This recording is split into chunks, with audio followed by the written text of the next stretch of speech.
Now we are going to install Tails on our USB flash drive.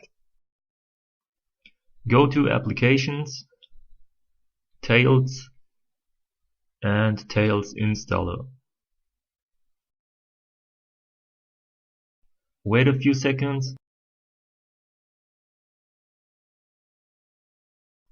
And there it is. You have a few options here, but we are choosing the first one, install by cloning. Click on it. Now I'm inserting my USB flash drive, and it will appear as a target device.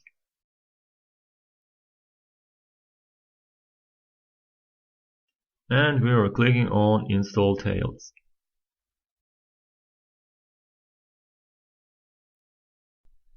And we are confirming that this is our target device, and all data on the selected device will be lost. Continue, yes.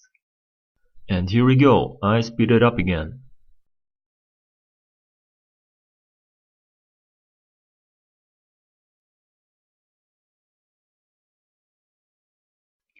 Installation completed.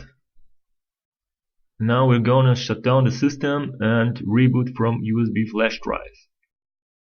See you again.